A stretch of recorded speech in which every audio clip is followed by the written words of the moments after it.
Dobro jutro. Dobro jutro. Jutro. No. Jutro.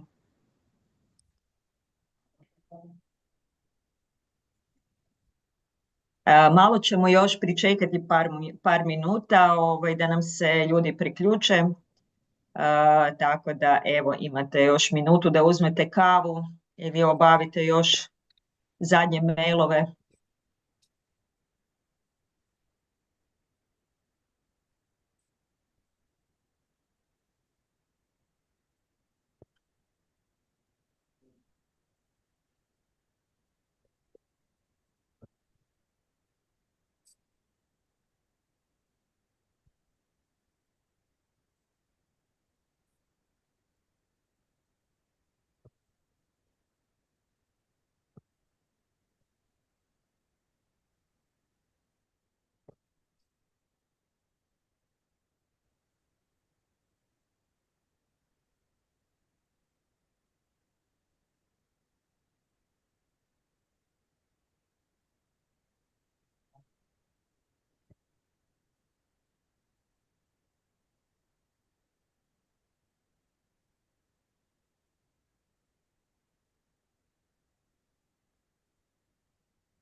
Evo još nam se priključuju ljudi.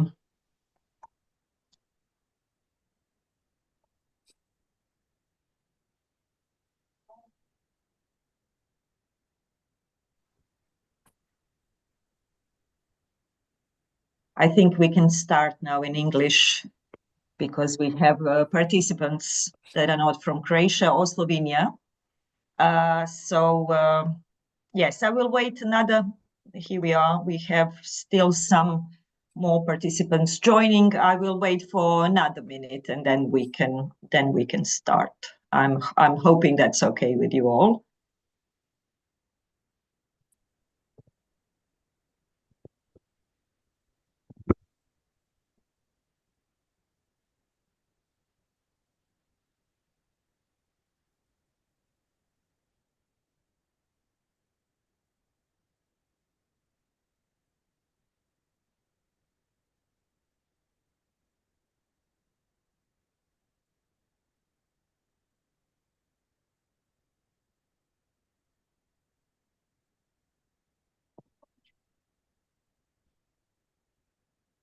I think we can start. So we will have probably some more people joining in.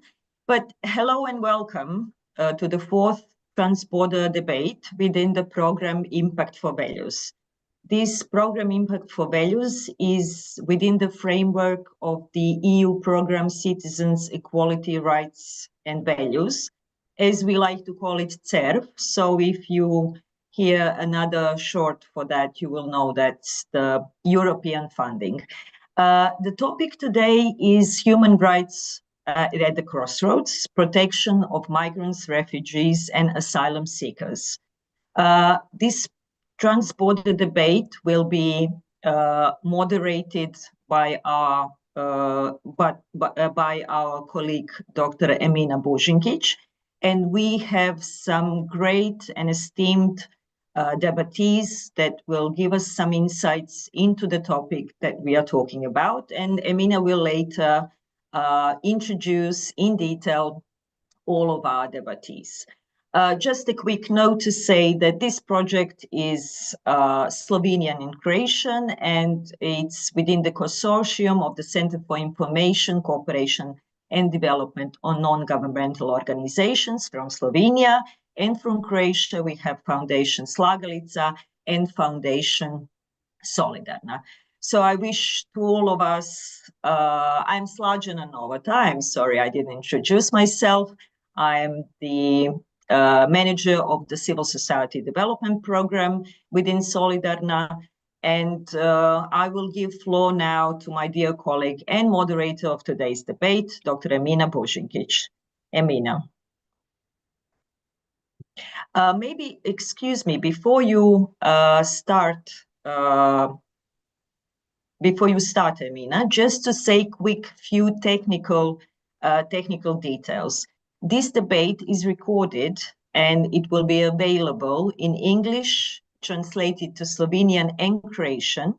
And if you need translation, you have a little sign interpretation, and you can choose the channel in which you would like to listen to, either English, Croatian, or Slovenian. So feel free, if you have any technical issues, please send directly to me the message, and we will see what we can do. So anyway, Emina, please take the floor and the mic. Thanks, Lajana, so much for this kind intro and for the sharing of the technical details. I hope this is going to ease the conversation today.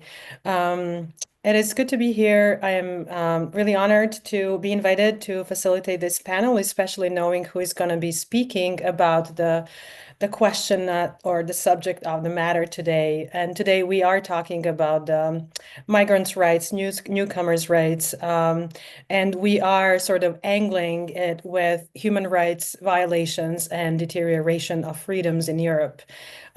We are going to be talking about the new Pact on Migration and Asylum, and we'll be talking about deterioration of rights and freedoms across the geographies in Europe. So not just European Union, but European peripheries as well. You know, when I was structuring this panel with the panelists, we were talking about the wide scope of things we are interested in today. So we are going to be talking about migration at large, but we are also going to be focusing on the aspects of integration, diaspora involvement, migrants, workers' position, and what solidary societies and states could be doing differently.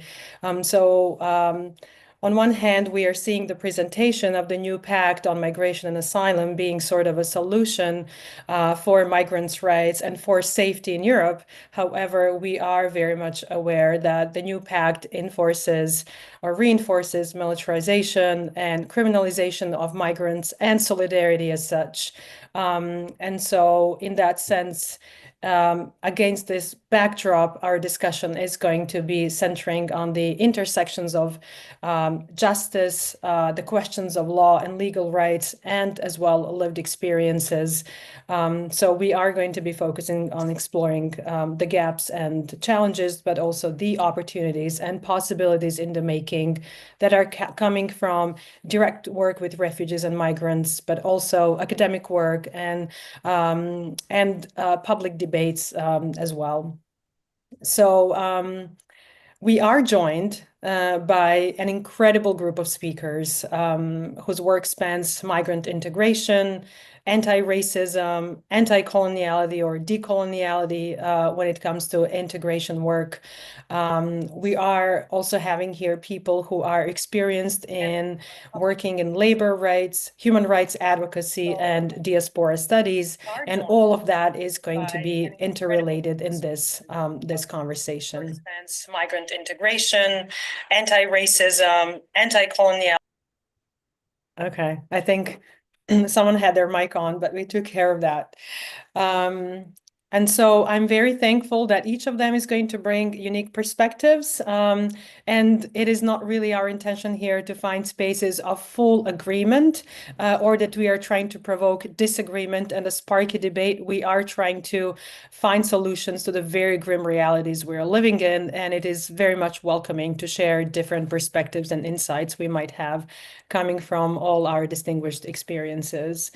So today I'm going to talk to Dženeta Karabegović from University of Salzburg in Austria, then Lucia Mulalić from the Center for Peace Studies in Croatia. We are going to be talking then with Alen Kovačević from Integration Center Prague in Czech Republic, and Goran Lukič from Delavska svetovalnica or Counselling Office for Workers in Slovenia. Slađana, thank you so much for putting the more comprehensive biographies of our speakers in the chat. Just to lay out how we are going to be talking today, we are going to have 2 rounds of questions for the speakers. We have agreed on those rounds in terms of starting with mapping out challenges and the grim realities that I was talking about earlier.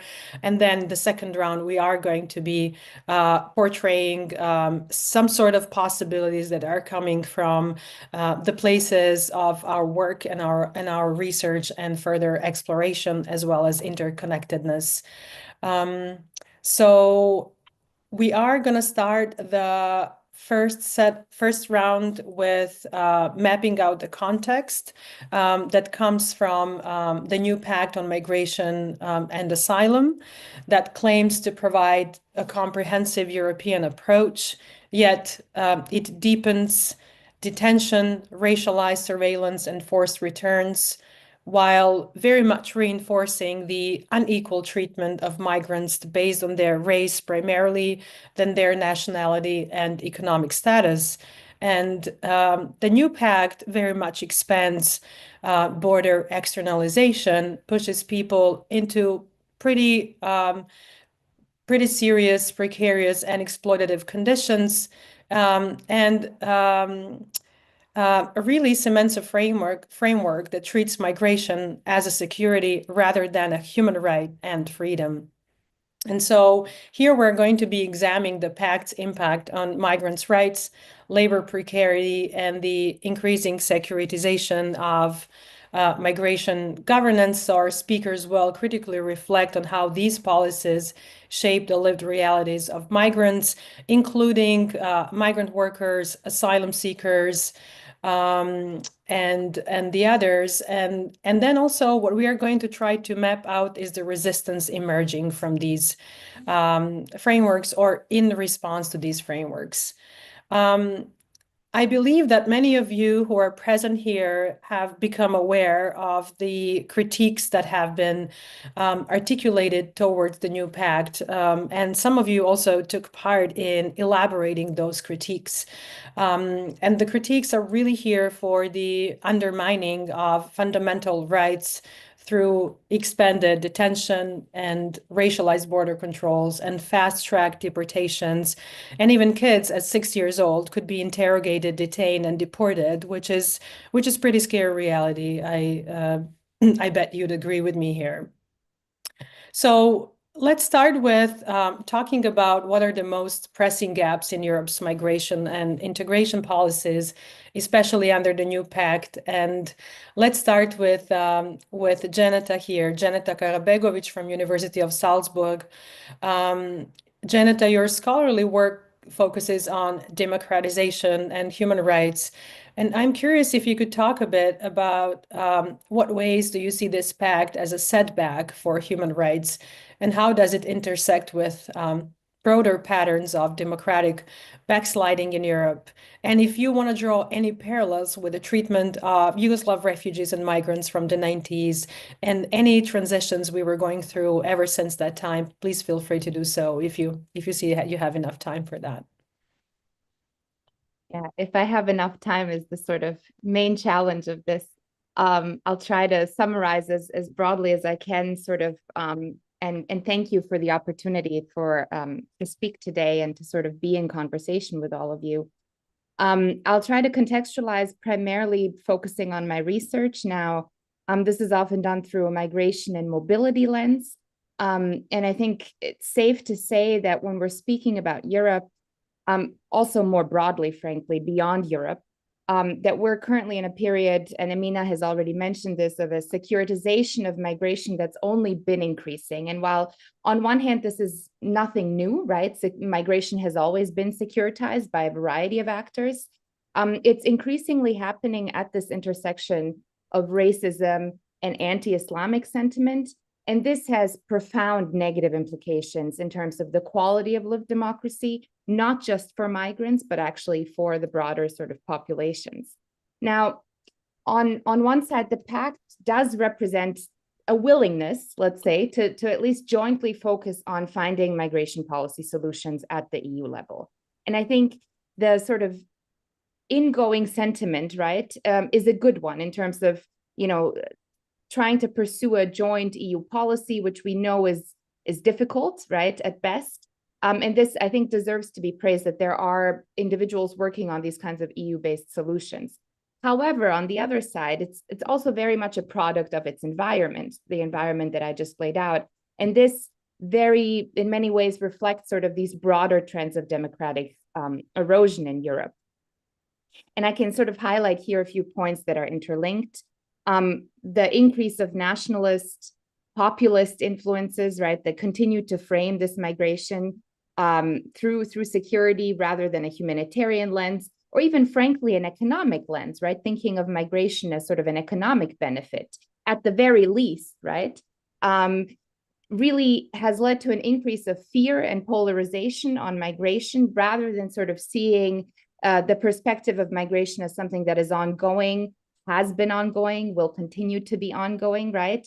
And this has created a vicious cycle that only feeds on itself. And we've seen an increase of this over the last decade for sure, but especially in the last sort of few years.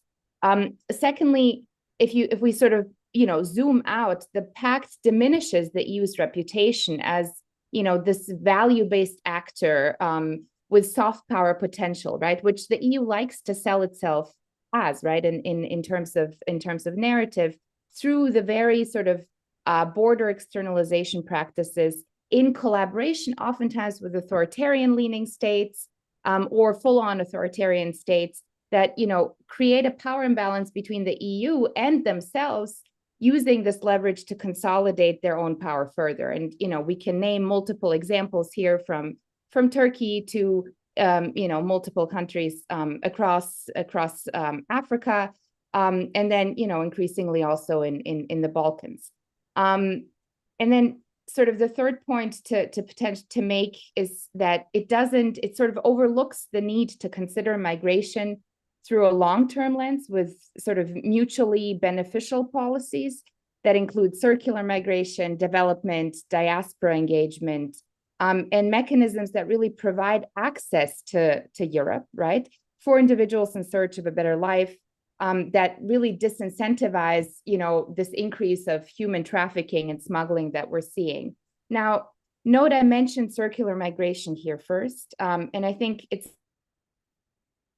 an important thinking of migration in the long term, because it encourages, or it's sort of thinking through policies that encourage return, right?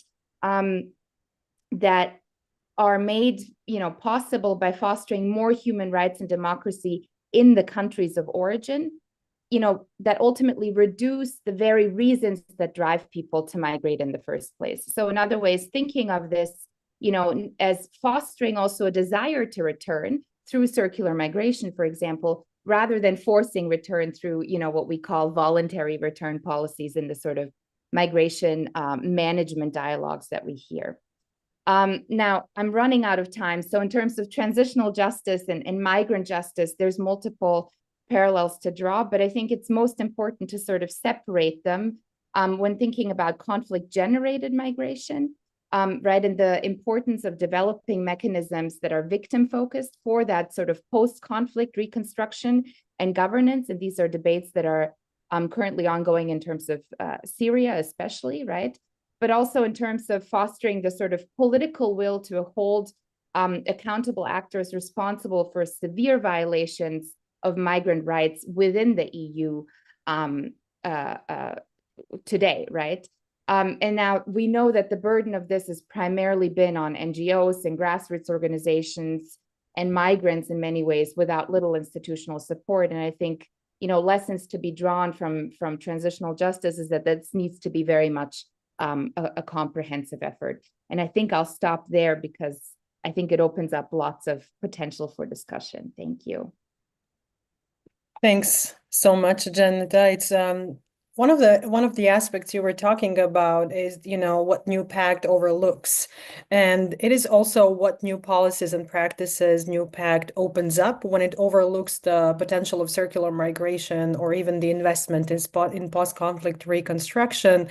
We are seeing on the other side that, for instance, a lot of Syrians as you mentioned, Syria as an example, we see that lots of Syrians are being pushed away from Europe, and they're being offered really poor financial incentives to go back to Syria, where they actually can't meet much or can't find their homes. They can't find their homes being solid anymore, let alone anything else as in terms of economic opportunities, and it's really hard to even talk about bare survival.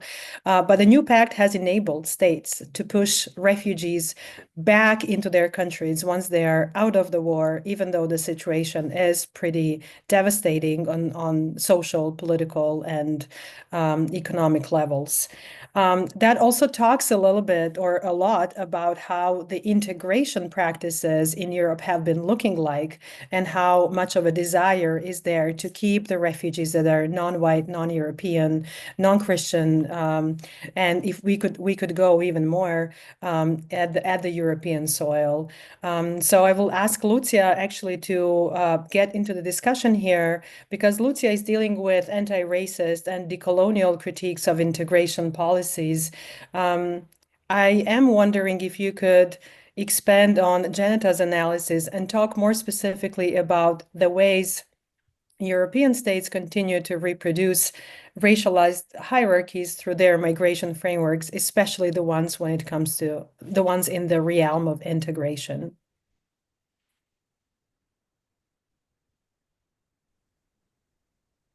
Lucia? For this invitation and the possibility to speak.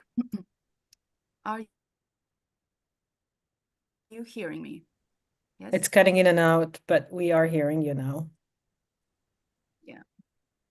I just had a little info that my internet connection is unstable. I hope it will not continue to be so. I hope now it's, yeah? Okay, good. Okay, I will start, and if you will all give me some grace, maybe in this first part I will be a bit longer, and then in the second round of questions I might be a bit shorter, so it will balance itself out. Just a note that I'm not, as Emina said, I'm more of a practitioner and less of a theorist, so have that in mind.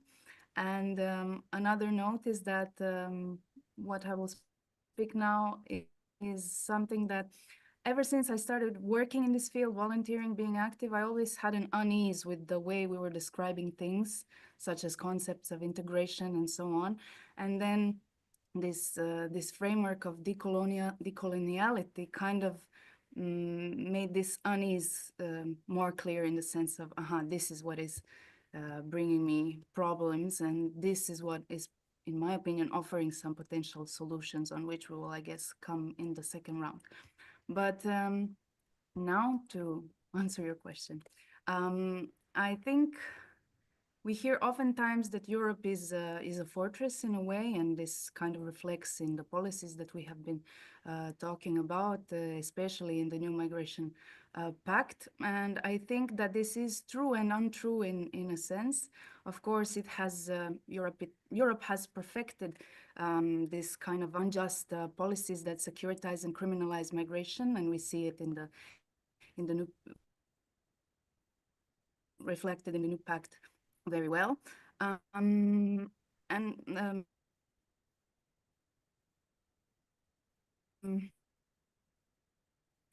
on the other hand, I would argue, and it does it for a purpose, as it's an aging continent. We hear this, of course, a lot, and there is a need for labor, right? So in this sense, I would say that the asylum system is a bit porous, not completely, of course, and it allows people to migrate. If people die on the way, it doesn't really matter, as there will always be new bodies to replace those that have perished. And then these bodies that do arrive here will be used to fill the needed workplaces of doctors, nurses, construction workers, cleaners, and so on. All those that create, that with their labor create capital and do services that make our states function. And most of these people live in states of liminality, precarity, not knowing if the scope of rights. Another level is a whole population of people who have been irregular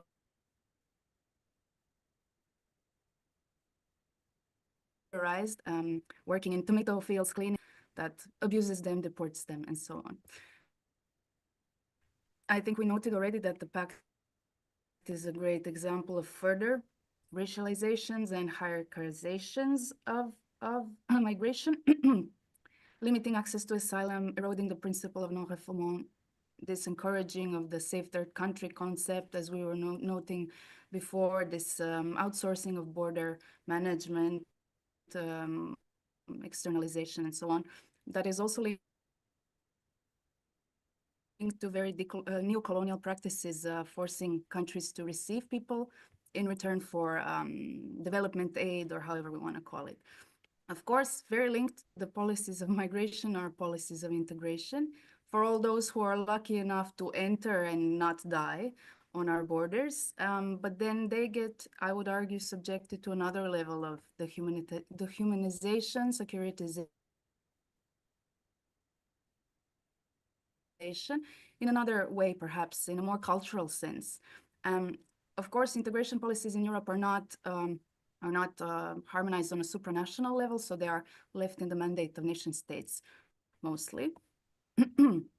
And even though we're supposed to think that there are different approaches to integration, and of course, different countries in Europe have different names of this concept,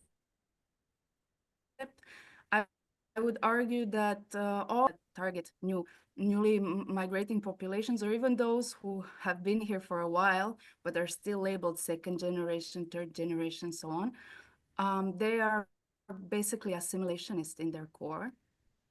And this is the level of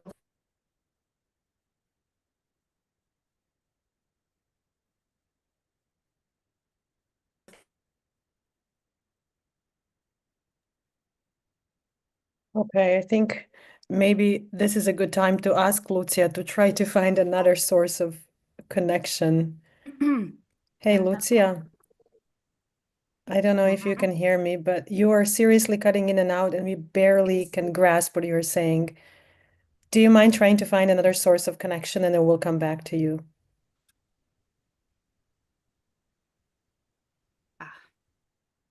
Okay. Maybe if I can recommend by turning the camera off, maybe the internet connection will be better. Sure, I'm gonna text her that. Thanks so much for that. I'm back and I heard it. Yeah, I'm turning off my camera now. Perfect. Okay, let's try that. Let's try. It sounds better. Okay.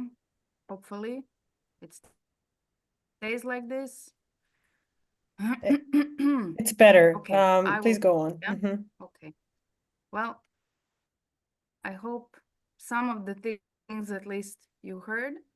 If not, maybe we can talk about a bit more in the discussion. Okay, a few points left is that if we talk of integration, of course, we talk of societies, and we talk of one part of the society that does not appear on this integration monitor, that social sciences have, policies of states have, and this omission does the work of separating those who are considered to already make up the society and those who are not part of the society, and then that have to integrate, right? And now I quote, "The notion of integration, along with the strategies and policies governing it, it's deeply entangled with power dynamics, often perpetuated by the lingering legacy of colonialism." I hope you are hearing me now and it's not cutting. Yeah? Okay. This legacy is not merely historical, but actively shapes contemporary practices, framing integration as a process through which displaced populations are managed, categorized, and controlled. My friend recently said, "Integration is a never-ending process, as due to your race, culture, and so on, you will never just be just quite like us." And for a while, we can see that migrations who have populated have been doing this assimilation by themselves, trying to somehow this will help get them accepted. But I think today's society has shown very clearly that this does not work, as people cannot hide their heritage, race, even their names, as it comes out sooner or later, and then they are back to being othered in a way. And this has concrete effects in practice. Policies that they are targets of, city urbanization policies, social security policies, impoverish populations, put them on the outskirts of the cities, prevent them from accessing quality infrastructure. They, due to racism, cannot get jobs and so on, so they're left somehow to fend for themselves. I think I will end it here. I still have some few more points, but I think we can go into the discussion part later. Thank you, and apologies for my bad internet. Thanks so much, Lucia. I feel so sad that we haven't heard every single bit of your poignant analysis that speaks so clearly about how integration policies have been envisioned as an extended arm of state control and surveillance and racialization practices that are very inherent to migration politics across Europe and arguably globally present as well. The aspect you were talking about is the aspect of assimilation that you were talking about is something that is going to be leading our discussion from now on too. And I want to ask Alen if you could join now and talk a bit about how integration policies, or how do you perceive integration policies often focusing on assimilation of migrants and refugees rather than rights or access-based approaches. And from your experience, what are those most critical policy gaps diverging from more justice as a part of integration policies?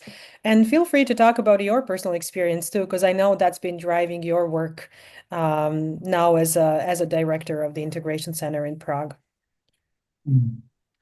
First of all, hello everyone, and I want to start with thanking for your invitation to join this debate. It's really a privilege to be here and discuss with you such an important issue such as integration and migration. I truly appreciate this opportunity to share my thoughts. So yeah, when you talk about integration in Czech Republic, we should start, let's say, from the beginning, or from the let's say from above. And the key aspect of integration here is strong connection, I would say, to security.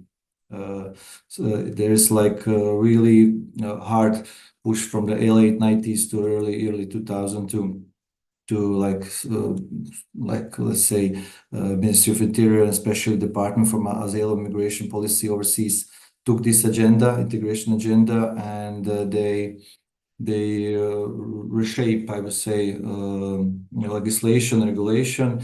And when it's strong connection to security concerns, it's often prioritize risk and restriction over inclusion and equal opportunities.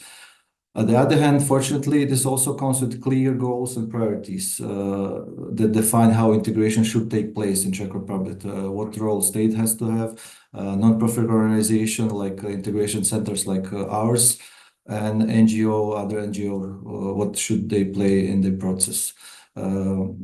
So why is this important? I would say because when migration is seen primarily as a security issue, integration policies could become stricter, and it's experience here in Czech Republic. It could make it harder for migrants to fully participate in society. But as I mentioned, at the other hand, we have many instruments and possibilities to help migrants. So and the funding, I would say, it's at the top level. As you mentioned, from my personal experience, if I can compare the happenings, what happened 30 something years ago here, yeah, I would say former refugees, if I can say it like that. Me and my family arrived in Czech Republic during the Bosnian Civil War in 1993, and back then migration policy were much open. There was no visas, like I would say free visa regime, so we can came to Czech Republic. My parents managed to navigate, let's say, the system without any support, NGO support, or there was not such a bureaucratic, so let's say, issues back then. Simply, there were few barriers than now. Today's situation is very different. I would say the Czech Republic now has some of the strictest residency permit requirements in the EU. I don't want to say it's top 3, 5, but I would say it's one of the strictest. So it's not really easy to get a permit or visa or to get a job here in Czech Republic and then get some kind of permanent residency and so on. So, and when you, let's say, put this to another issue, a lack of clear information and bureaucracy complexity here, it makes it nearly impossible for migrants to handle the process alone. So, and that's it's where our center plays a crucial role, or similar NGOs here. We can helping people to integrate faster and more effectively, really with provide some basic information, some true informations, like and we advise them like how to, let's say, faster adapt and integrate in Prague society. Yeah, I would talk a bit more as well about that key challenges here for migrants. As I mentioned, lack of information and language barriers. It's one of the, I would say, more crucial things here. Many migrants arrive without any knowledge of Czech language, because Czech language, as you know, is really hard, one of the hardest, I would say. And then you have also bureaucratic system, and really it's not easy to understand what we really want from them, from migrants. So public institutions are often not fully prepared and, let's say, open to engage with migrants in an inclusive way. For example, in healthcare, they are really struggling there because there are language barriers, sometimes leads to discrimination, or even they refuse to provide service because they don't want to talk to migrants who don't understand any Czech. So yeah, there's the issues we deal here with. Then I would say the other challenge here is I would say like land and complex residency and work permit process. It's really sometimes took really long period for migrants to let's say get in to the procedure for obtaining extending change permits are slow, say complicated somehow, and also unclear. On the other hand, that's why we exist as Integration Center of Prague and other NGO. We are, and that cases we are helping the migrants and provide some service to them to understand better and make this process maybe even easier. Many migrants who came to Czech Republic struggling with the rules, leading to delays and uncertainty. So as well, that's why we're helping them. Also, I would want to mention in Czech Republic, I guess it's the same in other European cities or countries. There are still persist stereotypes and public perception that migrants steal the jobs from locals, increase some crime rates, threaten Czech culture, and so on. So we're really also trying to fight against that.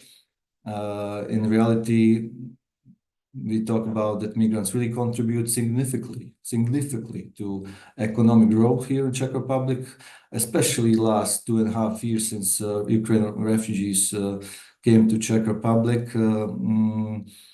It's a few months ago we had a statistic that Czech state gave to help migrants, to help refugees, about like 1.5 million of Czech crowns, but in 2 years they take back 2.5 more times. So it's like about 2.5 millions.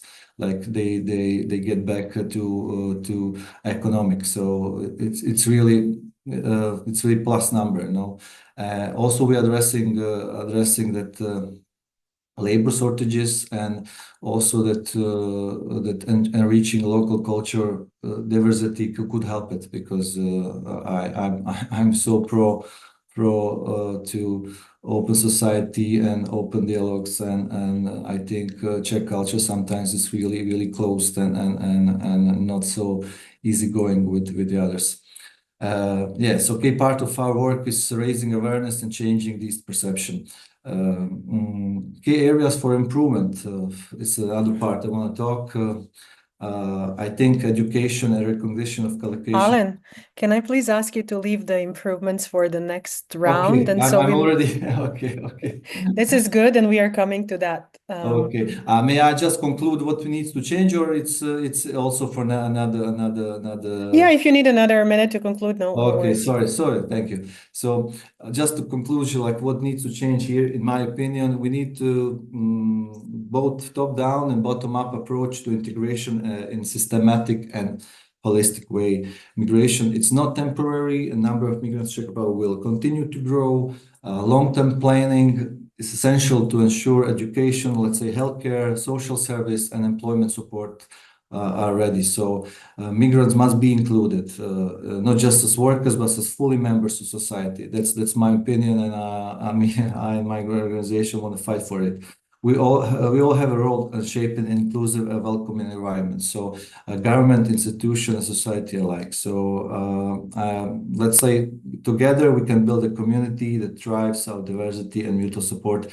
That's our like statement, and thank you. I hope I didn't prolong my speech more. Thanks so much, especially for concluding this with how it's important to build more welcoming society. On the other hand, we are seeing that the societies or, state-led politics and even, social interaction are leading to a lot of hostilities. And Goran, I want to ask you more specifically about the hostilities and precarity that migrant workers are kind of caught in. It is definitely sure that the backdrop of securitization hits hard the position of migrant workers. And it's not just securitization. Securitization is coupled with the neoliberal economic policies that are, as Lucia said, really much based on exploitation, expendability of migrant labor and migrant bodies. And so in that sense, could you talk a bit about the intersections of migration, labor exploitations, and restrictive legal frameworks when it comes to labor migrants? Well, first of all, thank you for inviting me. Well, this is quite a complex question, yes. So I will try to explain in a couple of minutes. So regarding the hostility, I would say that there is quite lots of amount of institutional hostility towards migrants.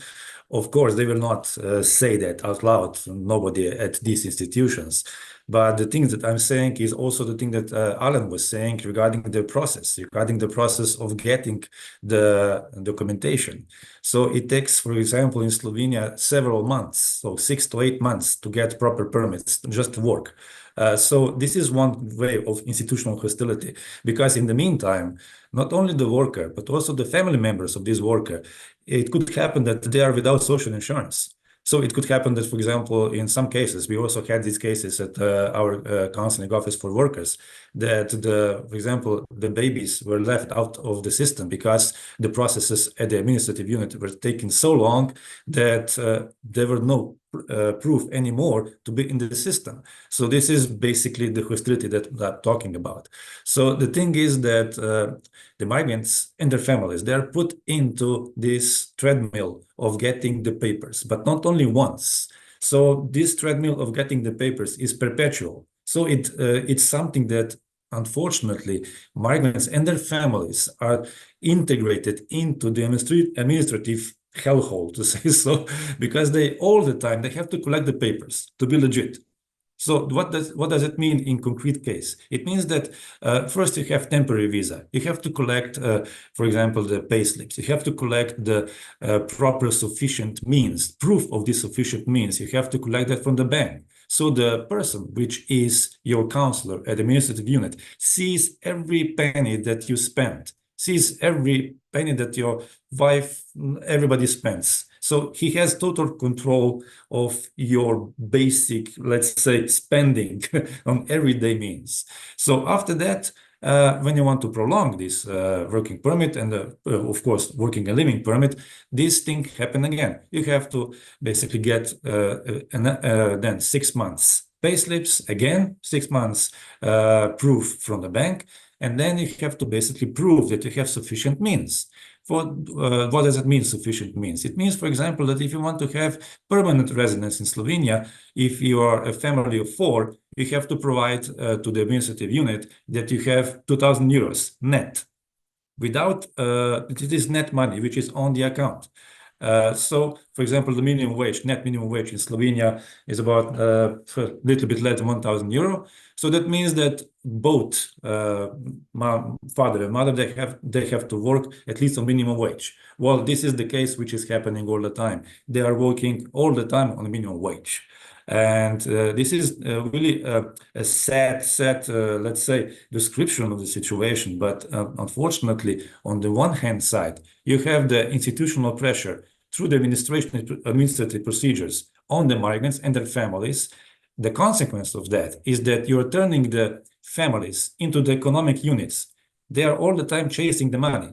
They're all the time chasing the money just to prove that they are sufficient enough and legal enough to be in Slovenia. What does it mean? It means that they are working all the time. They are chasing these working hours all the time just to collect these pay slips to say, I have enough money to be exploited in Slovenia. So this is like, it's not like me being cynical, but we are getting to this second part of the story. If you are in the situation as a migrant worker, then you're being really put into this administrative procedure and the pressure on the daily basis, to say so. But if you are on the other side as an employer, this is another story. Unfortunately, there is not so much administrative procedures on the employers per se. So, for example, there is not so much papers to be proven from the employers. So on the one hand side, you have administrative pressure on the migrant workers. On the other hand side, you have deregulation pressure from the employers to the state. We need less papers, we need less procedures, we need more workers, we need more cheap labor. So can you see this schizophrenic situation, for example, that it's taking part in the reality, because you have the families of migrant workers which are struggling daily to collect enough money to be here. On the other hand, you have lots of employers which are saying, oh, we don't want to employ you because there is too much administrative procedure, but you can work without papers. You can work here without papers. Well, if anything happens, it's your fault, then I can live by, because the employer can then establish a company in days, to say so. But if the migrant worker is get caught by the, for example, the labor inspector or the tax office, then he's put into the system. And if the administrative unit sees that in the system, he cannot get working visa anymore. So this is, the power play which are seeing. So to say, at least, the procedures are basic part of this institutional hostility which is going on. And unfortunately, as we can see, it's also getting fast forwarded. Because on the one hand side, we have the migration procedures or migration flows, to say so, like in traditional ways, which are coming from the ex-Yugoslavia as economists say, working pool. And lots of employers are also saying that the ex-Yugoslavia pool is getting smaller and smaller, but it's getting smaller because lots of workers which are coming from Bosnia and Serbia are now going through Slovenia because they don't want to mess anymore with these administrative procedures, and they are going to Austria, they're going to Germany. And this pool of lack of workers is now being, let's say, filled with the workers from India, Pakistan, Nepal, Bangladesh, Philippines, and that's where the second part of the story kicks in. These workers, which are coming from Nepal, Bangladesh, and other countries, the language barrier is even higher, and we have to take into account that these workers are paying, I think, from 3,000 euros plus to 10,000 euros just to get to Slovenia. They're paying this amount of money to these so-called agencies in the country of origins.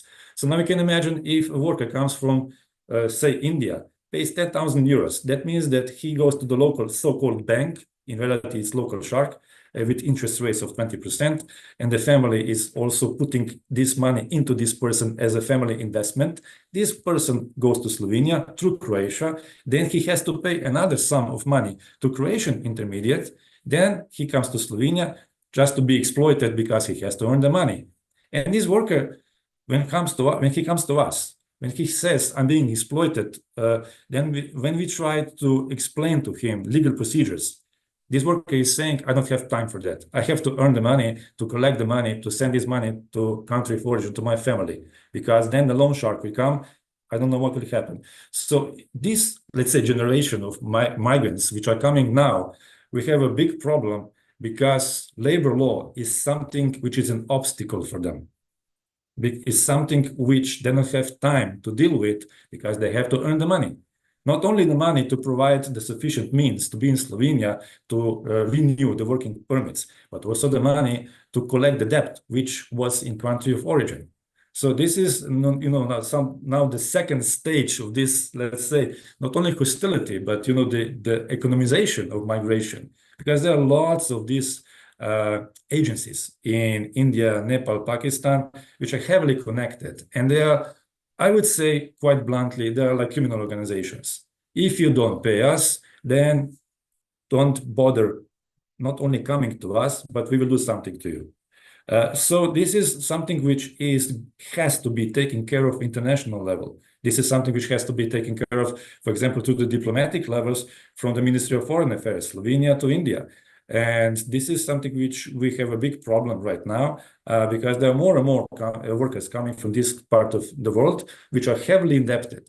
And they're not the persons which don't understand that their labor rights are being heavily damaged. They know that, but they simply are trapped in the situation in which on one hand side, they have the families, on the second, they have to earn the money. So I think that the flow of migration is getting faster and faster.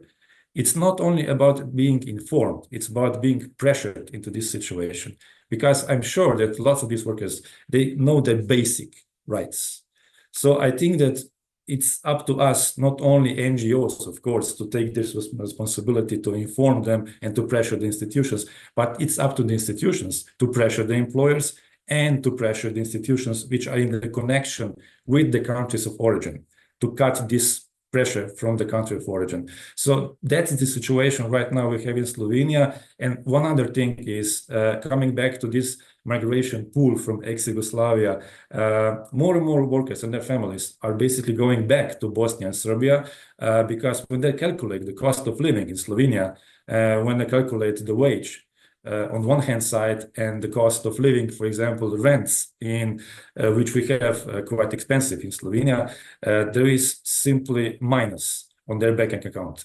They cannot basically live with that, and they say, I have a house in Bosnia, I don't have a rent there, so basically I'm going back to Bosnia, I'm going back to Serbia. And this is now what is going on. So as you can see, as the pool of migrant flow from ex-Yugoslavia is shrinking, the more and more workers are coming from these countries, more and more indebted workers, migration flow is faster, exploitation is faster. And just to clarify the final, let's say, execution of the exploitation, these very same employers are saying to these workers from these countries, India and Nepal, if you leave me, if you're going to leave me, for example, in 1 year or in 2 years, then I'll make sure that you will be expelled from Slovenia. And they do that.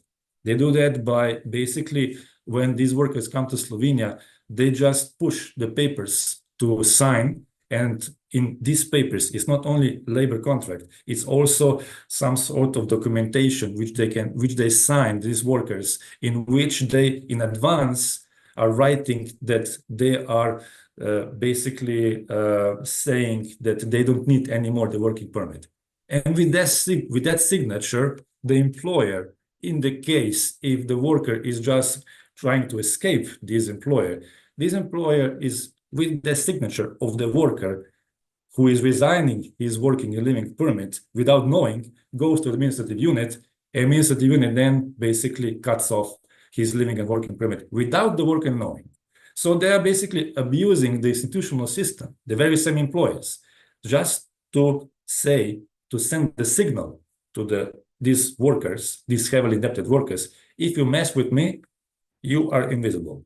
And there are cases in Slovenia which unfortunately are going in that direction. So I would say this is not quite an optimistic picture that I'm writing or that I'm saying to you, but I'm basically saying that this is the part of the picture which, if we don't do something and if the institutions don't do something, I think it will be even worse. So maybe a pessimistic end, but it is what it is. Thanks very much, Goran, for this very detailed outlining of the positionality of migrant workers. Specifically, we could talk about migrant workers from ex-Yugoslavia over the past 30 years and even earlier, the treatment of gastarbeiters in the Western countries. But then the new precarity really comes with people coming from far east or far south. And the treatment of global south populations is becoming increasingly worrying. And, you know, as you walk some of the cities, for instance, Zagreb, oftentimes in parks you can find people sleeping many nights in a row in those parks because they don't have anywhere to be because their residence permits are over and no one is going to extend them because they don't want to bear the cost and they don't want to do the procedure. And as Lucia said, you know, migrant bodies are expendable and replaceable, and in that sense, it's sometimes cheaper to bring a new body for the labor rather than to extend the permit for someone who's already here. It's pretty worrisome how the migration and capitalist logics are working together. In a sense, you were talking about the impossibility of integration, Goran.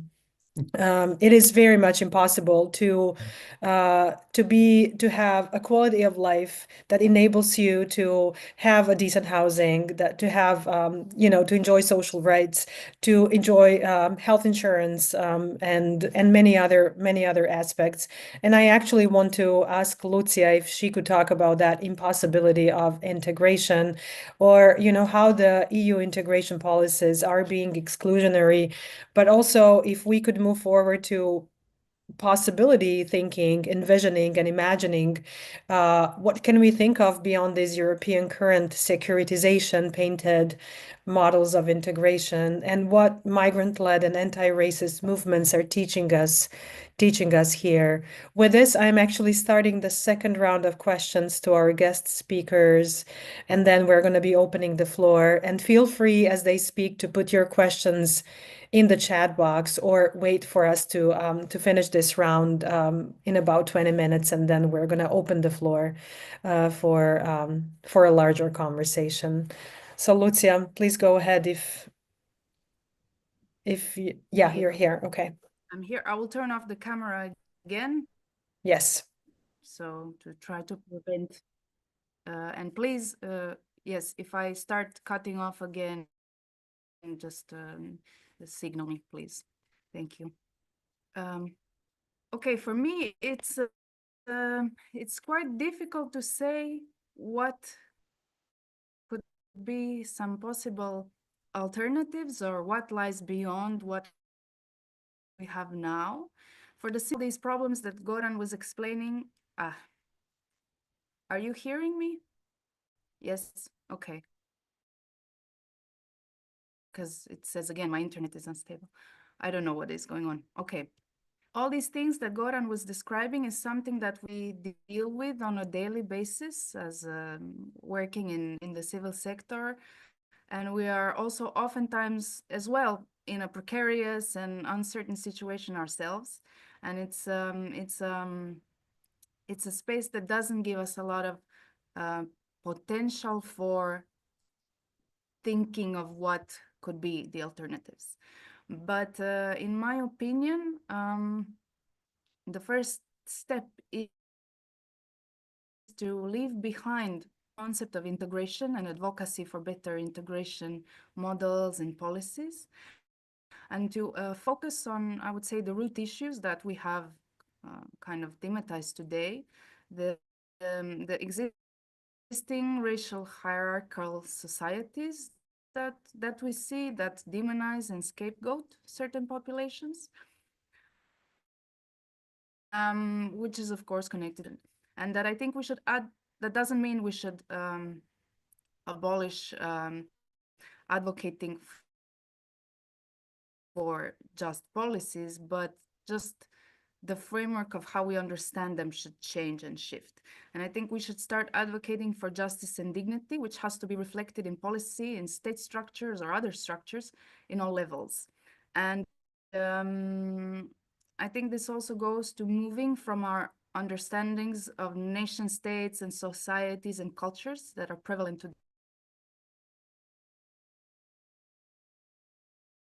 and exacerbated, I would say, by right to understand nations and societies and cultures. This understanding has to really radically shift, favoring an approach that understands today's societies as diverse, evolving, mutually adaptive, more and more transnational. I will quote some authors now because they say it much more nicely than me. And this is where I see this decolonizing integration moment that comes into play, which would mean not only critiquing or dismantling how we see them in a way that honors the autonomy, agency, and cultural sovereignty of displaced communities that we are talking about. And this requires not only policy reform, but a radical co-creation that recognizes displaced persons as partners and not subjects. And this also demands integration and of this concept of integration. This also means a vision of integration as a space for mutual exchange, respect, justice, policy reforms that address these historical but contemporary injustices of today. It also means moving from this approach of top-down process of seeing integration, rethinking it as a set of practices grounded in reciprocity, relationality. It's also prioritizing the agency, cultural knowledge, and lived experiences of communities we talk about, and seeing people not as burdens, but as critical participants in the social fabric.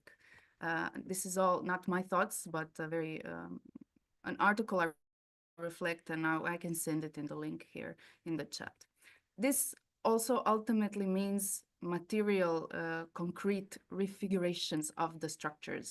So dismantling colonial infrastructures, ideologies that sustain this inequality. All this that we were talking about in practice, what it means, administrative violence, and so on. This is a reflection of that.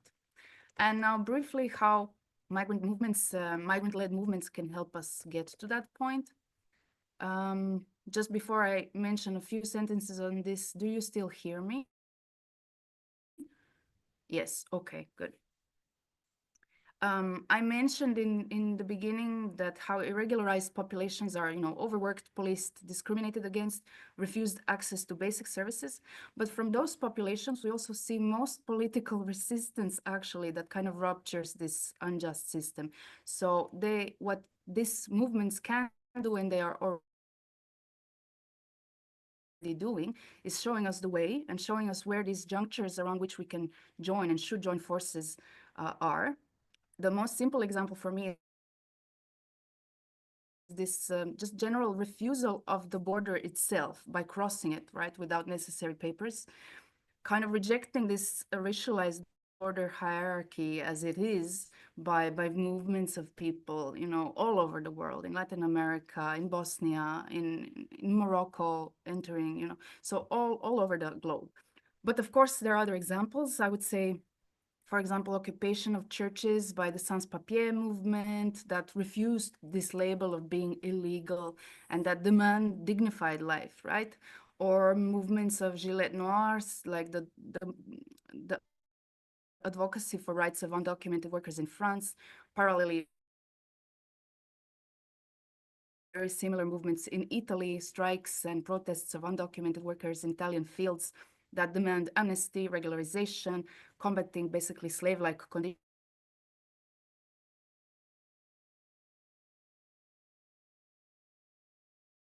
deaths in fields. So all this that has to happen.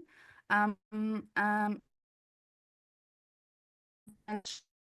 mobilize broad sectors of society, unions, NGOs, churches, religious communities, educational communities, so that join in advocacy not for integration policies as we envision them, but for human dignity, dignified life, and an end for this racialized violent systems that are kind of reflected in on state structures of our states, capitalist modes of extracting labor and resources, and that are also present in opinions and attitudes of, let's be honest, a large number of Europeans.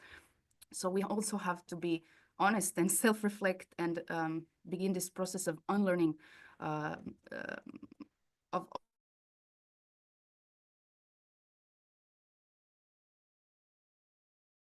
all these kind of deeply rooted see more and more today. I end with Thanks, Lucia. I hope I didn't interrupt you. You're done, right? Okay. I am done. I hope you heard me. You were cutting in and out a bit, but I think we got the gist. Thanks for sharing it, and please feel free to put in a chat box your the article you were referencing. There are really very important aspects of what you were talking about here when it comes to justice in integration, or new versions, new ways, new paradigms of what we could call integration, which do start with dismantling racial hierarchies, and do move towards fully understanding autonomy, agency, cultural sovereignty, reciprocity, and relationality, and interdependence as well. And along that line, or the line that actually sort of emphasizes taking into consideration all these aspects, but also reconfiguring our societies materially, and then also paying attention to what we are learning from migrant-led movements, I would like to turn to Goran, actually, and ask you if you could reflect to those two lines. I am curious if you could tell us a bit about what happens with migrant workers in Slovenia right now in terms of their organizing, their resistance to this capitalist extractive way of doing. How do you also envision that the organizations like yours, and in collaboration with trade unions, are shifting these practices, and how are you supporting migrant workers, or how are migrant workers and your organization sort of collaborating in order to show this more of a community approach, rather than, we are part of Slovenia and you are the strangers here? Well, thank you for this question. I'm a bit afraid of this question because, again, I don't know if I have the let's say the positive outcome and output on that question, but nevertheless, we are a small NGO, so we are not a big NGO. There are 4 of us which are dealing with all this, not only migrant workers but workers as such. But the thing is, and I'll be here quite sincere, trade unions as let's say as a system, as a movement, my experience is they are basically putting themselves into the quite pragmatic trap that dealing with migrant workers is too complex. Because when you have a migrant worker, you don't have only one problem, you have 4 or 5 problems, but only one membership fee. So that means that it's not cost effective to have a migrant worker, because in the end, the migrant worker is a migrant worker. He is today here, tomorrow he's not here anymore. So quite pragmatically saying, there is a problem also from the trade union perspective of seeing migrant workers, from that perspective, which I'm saying right now, from the perspective of is worthy enough to deal with so much problems? Is it time-consuming enough to deal with so much problems regarding migrant workers? Because in a sense, the trade union movement is, and I'm going to be quite provocative here, quite nationalistic movement. because in lots of membership is traditionally Slovenian membership, and this Slovenian membership grew their basically their working time, their working years in one premise at one place. So basically, at that place they have collective agreement, they have trade union, they have their network. So that when a worker, which is traditionally part of the trade union movement, calls the trade union representative, it's about basically a question which is part of organized answer through collective agreements, through laws. So the answer is quite easy, and the pressure is quite easy. The pressure is basically institutionalized through the trade unions. But when you have a migrant worker, there is no collective agreement in lots of cases. There is law, but there is nobody to put the pressure on the lawmaker. There is nobody to put the pressure on the labor inspector. Because, when a migrant worker comes, as I was saying to us, basically this is the first stepping stone of getting the rights back. You have to go to labor inspector, you have to go to the court. You have to pay some fee at the court.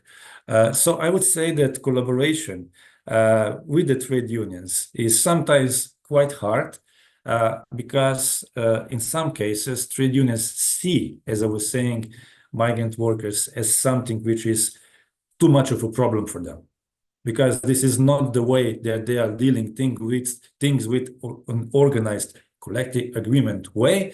Because, when you have a migrant worker, there is working visas, there is working permits, there is living permits, there are things around the social insurance, health insurance, not only labor law. And when you put all these problems from one person to the trade union, they tend to basically say, oh, now we have a problem. So I would say, pragmatically put, that they have a long way to put themselves into the positions of opening to the migrant workers and their needs. But on the other side, migrant workers, they have their own social networks, which is quite fast. This social network is social media. It's Viber, it's WhatsApp. So the informations that they get, unfortunately, are through social media. The employers that they get, unfortunately, are through social media. So they get the employers which are saying to them, come to Slovenia, you will get €9. They come to Slovenia, they get nothing. So the network which they have, the migrant workers, is basically the consequence of the other network, which is not basically effective enough to provide them the proper information. And to say at least, for example, our work is basically also a consequence of that, because lots of institutions, Health Institute, Center for Social Work, also, other institutions, also the police, are basically informing the migrant workers that they should come to us. So basically, they are turning the migrant workers to us, the four of us. So then lots of migrant workers are saying, oh, we were at the employment service, for example, which we are collaborating quite well, for example, or they said, you come to us. So basically, the institutions are putting, let's say, the burden of informing and also dealing with that complex issues also on the NGOs. But we are not the saviors. We don't want to be the saviors. So we have also, limited means, as Lucia was saying. So we are not, the ones who are going to say, we're going to save all the migrants. I don't want to do that. So basically, it's also about our efficiency of surviving, basically, as an organization. We are, for example, our organization is a membership fee organization. We as an NGO are an exception, for example, on the average NGO in Slovenia. Average NGO in Slovenia gets the money from the projects. We don't get the money from the projects. We get the money from the membership fee, from the workers directly. So now we have one project which we are starting to deal with, a fight against human trafficking. But this is the first big project that we have after 9 years. So it's a question about how to organize them ourselves most effectively to provide sufficient information to the migrant workers. And to say at least at the end, we have to break this circle of disinformation within the social networks of migrant workers. So basically that means that we have to go to the places where migrant workers get the information. We have to go to the Facebook. We have to connect with Viber. So we have to, implant proper information there, not just to wait that the migrant workers come through the institutions to us, and then it's too late, basically, sometimes. So I don't know if I answered the question, but, there are lots of questions here to be answered. You are so right. There are more questions than the time we could properly answer them. I was curious about migrant workers organizing too. I am currently mapping out some of the migrants organizing in the region, and I came across and have been reading a lot about the migrants organizing in Zagreb in 2020, for instance. The migrants that worked for Wolt organized a protest, Revolt, and ask for better labor conditions, especially, during the pandemic when not only the labor was precarious, but health protection was very precarious. And so they were able to, because of their collective action and the protest, they were able to get better labor conditions from their employers, and they have remained these conditions all throughout ever since today. So I am also trying to say here that some of the ideas when it comes not only to knowledge production, but when it comes to the practice that employers are sort of changing readily or not, do come from migrant workers when they organize and collaborate. But another thing that we were talking about here, and Goran, I could ask you more, but we'll move on so we can give our audience also opportunity to talk. I'm going to turn to Alen and Dženeta. And Alen, I do remember your previous answer when you were talking about the importance of open dialogue. And you were talking about believing in open society. And so if you could kind of expand a little bit on that, what are these forms of bottom-up solidarity and either migrant self-organizing or collaboration between migrants and the organizations such as yours?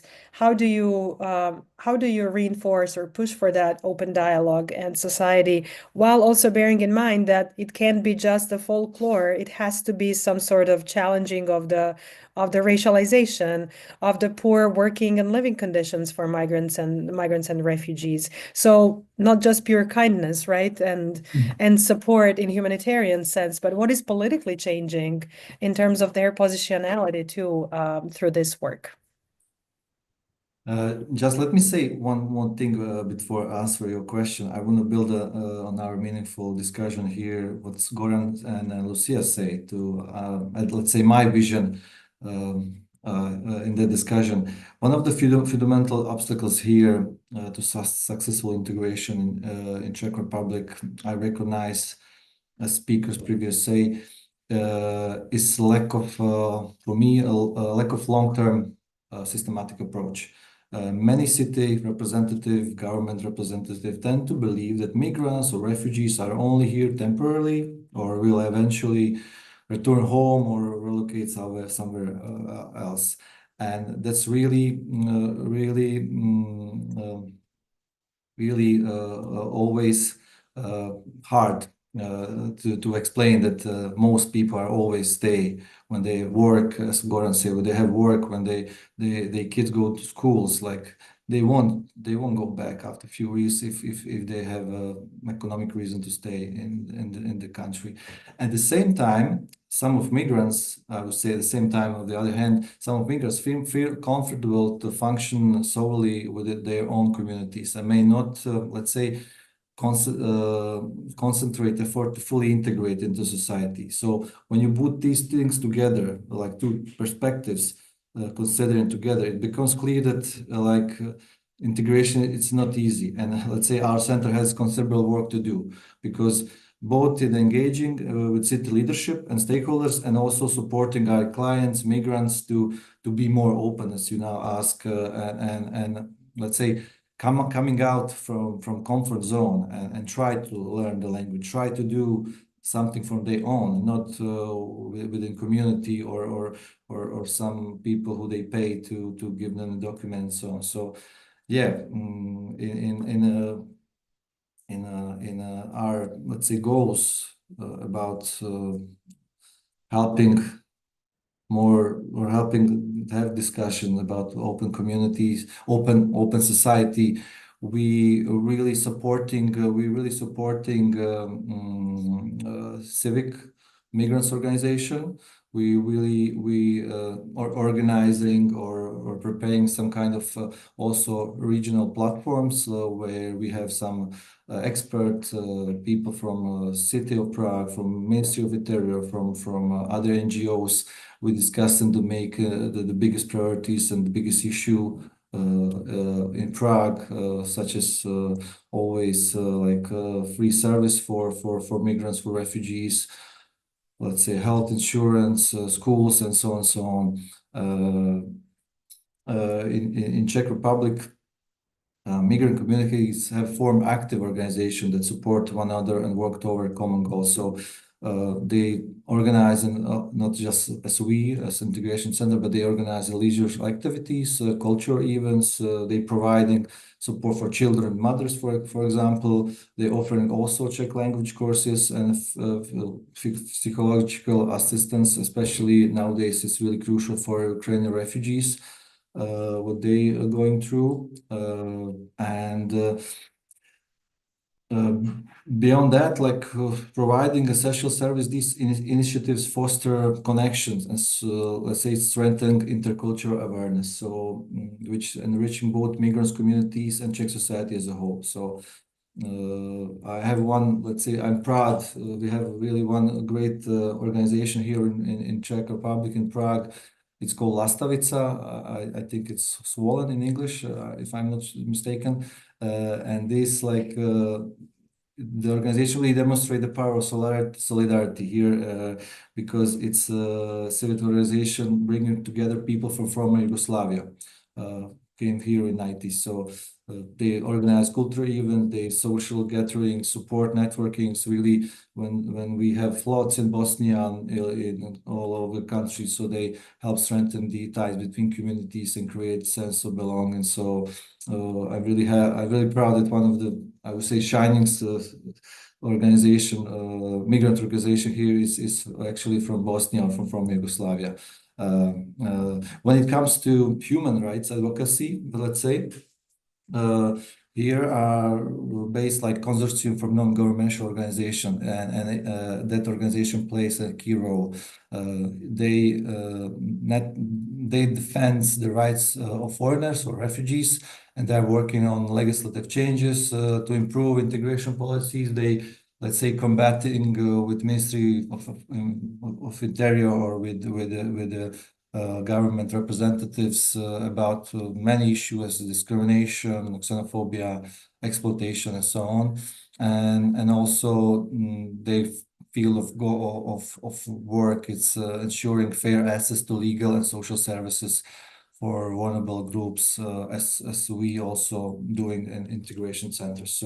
So yeah, that's the, I would say, one part of work, how we can more discuss about integration, how we can open society, and the other hand, I feel that really, like, national governments often focus or not focusing to be open. So I would paraphrase one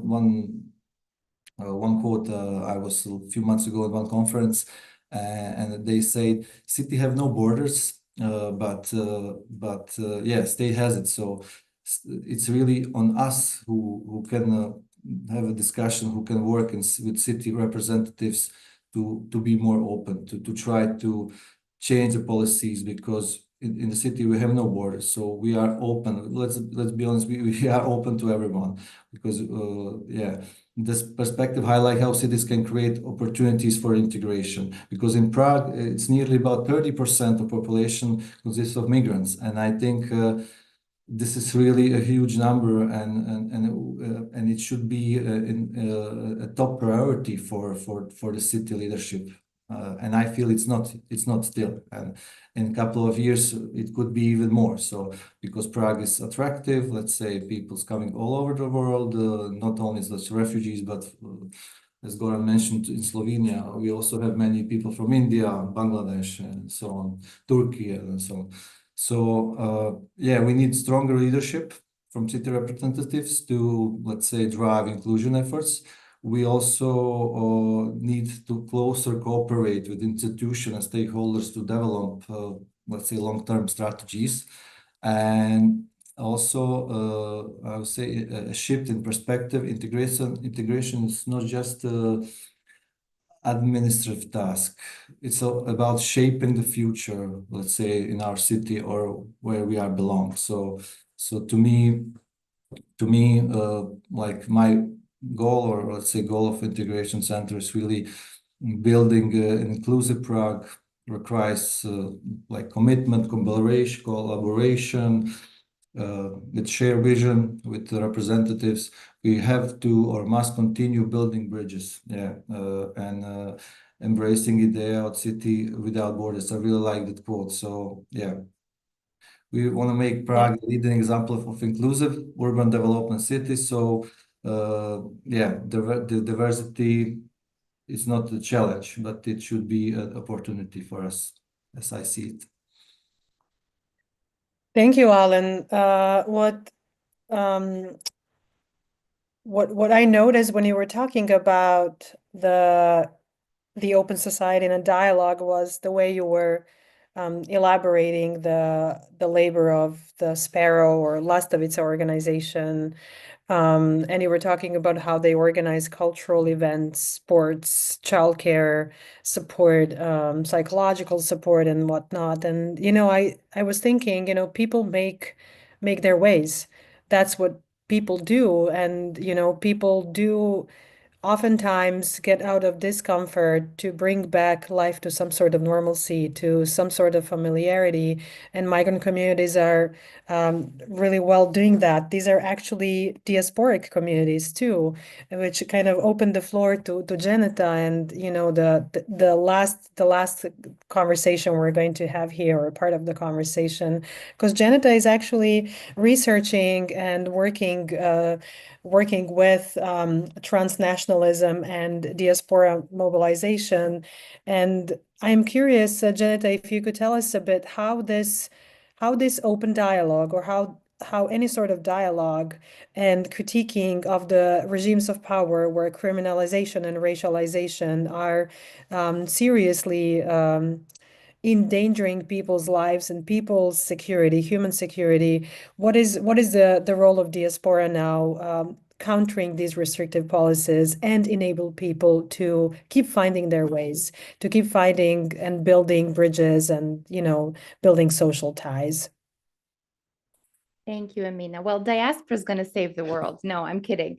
But I think the important thing to say is diasporas are multifaceted, right? So we can't really lump them together to say, diasporas will do something. I mean, I think it's important to sort of think of them as heterogeneous as the societies in which they live, as the societies in which they come from, right?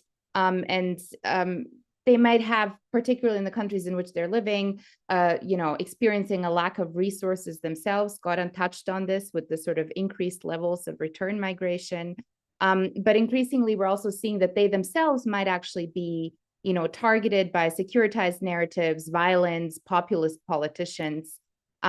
So in my answer, I'll sort of focus on the possibilities of demonstrating their agency that Emina so eloquently sort of introduced the question with.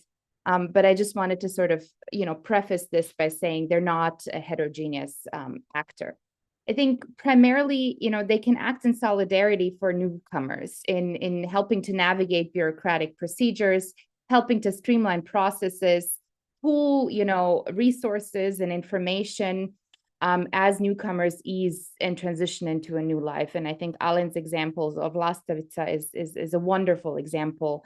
I think it's, of course, a very human response, right? Not to perhaps even say a humane response, and here is where the translators will hate me, right?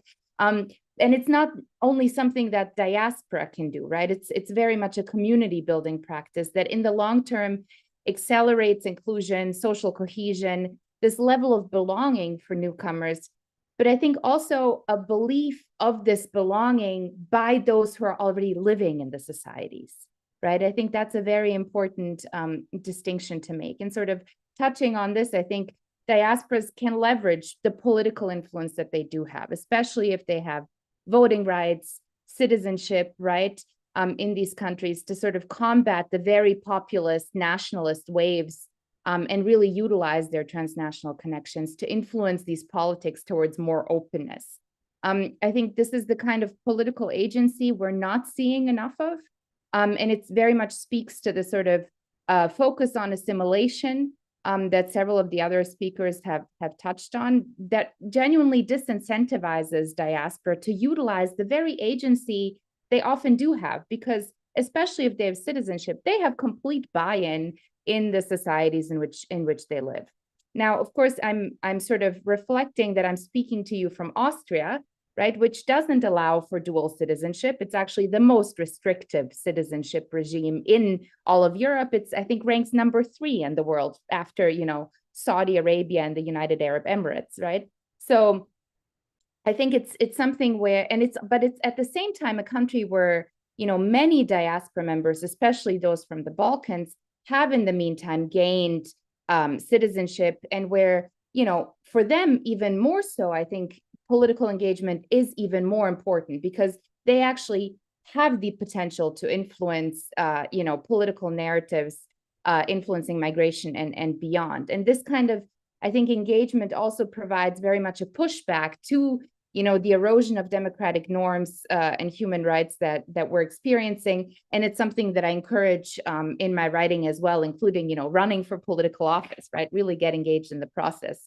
Now, you know, beyond sort of the national, you know, boundaries, if you will, of the countries in which they live, you know, the potential of transnational leveraging of influence by amplifying, you know, concerns across, you know, diaspora organizations, or in cooperation even with individuals in the countries in the homelands, right, has, you know, potential very much to create boomerang effects that foster more engagement at the political level. So really turning up the heat, if you will. And I think this is the kind of social movements approach that has a lot of potential. I think Lucia touched on it. I think most of us have touched on it today. And I think maybe on, you know, to end from a very sort of personal perspective, as someone, you know, who myself grew up as a refugee, who I would probably consider that as my primary identity, if you will, to this day. I think there's an obligation to advocate on behalf of newcomers, right? For the, you know, to those who don't have necessarily the same level of access or voice that many diaspora members today have. Especially, you know, not to mention the privilege of, you know, being white passing, as many of us, or as really all of us from the Balkans, the majority of us, let's say, from the Balkans have, to really sort of offer some of the agency that we have, rather than sort of, you know, retreating and saying, well, you know, we had it hard, there were even less guardrails, we had to fight for, you know, to accomplish whatever we accomplished, and so newcomers should do the same. I think there's sort of a potential for that solidarity, and I think anything less than that is very much, you know, to go back to my point of, you know, not having a long-term perspective on the EU level, on the individual level. I think anything less than that is very much sort of short-sighted and only fuels the ongoing erosion of you know, lived democracy and human rights that we're currently in you know, across Europe and beyond. Thank you. Thanks. Thanks so much. I think diasporic involvement is also, or when we talk about diasporic communities across Europe and globally, we are seeing that a lot of acts of solidarity, especially these days. For instance, I remember 2015, when during the mass arrival of refugees from Syria and elsewhere, Syrian communities that were already in Europe, or Arab communities that were already in Europe, turned to them and offered solidarity in sense of reading the procedures, helping their transition, and so on. I am also always impressed with Somali community, for instance, in North America or the United States, how it helps integration of new Somali or Somalis arriving, and so on. So this is something to explore and learn from, for sure. And also, I think an important aspect of how we are confronting racialized politics that likes to lump all diasporas in one flattening meaning. we are actually okay that people live in their within their communities and, you know, sort of follow their cultural sovereignty in a sense. And this is not necessarily a segregation. And the European politics, or even I would say sort of white Orientalism likes to call it that way, you know, segregation. So in that sense, there is a lot to dismantle here, unpack, unmask, and unlearn. And thank you so much all for participating in this conversation. It would be great if we could talk a little bit with people who have been patiently listening for over an hour and a half. We have about 20 minutes to open up this discussion. And I am seeing that Christian started the discussion with asking a question about Syrian refugees. Christian, would you like to articulate it by yourself, or would you like me to read it? Sure, I can say it. Perfectly. Yeah, so the question is from the Institute of Democracy. We've been working closely with refugees, and one of the really serious concern was when the regime changed in Syria, many countries in Europe and Croatia joined that very quickly, have articulated that they will pause any application for asylum-seeking procedures with the possibility of returning these people in the future, which means that they're suspended the law immediately, and all the refugees coming from Syria are now in a limbo. They are allowed to work if they have a work permits, but that's it. They cannot proceed any further with their legal proceedings. And I've noticed that we did not, as a civil society, we didn't maybe have a adequate outrage reaction to it. And that kind of gave them a free pass to the Ministry of Interior Affairs, despite the fact that this is very much illegal because it suspended the law without approval of the parliament. So is there anything that we could be doing regarding that as well? Because this is quite a number of people.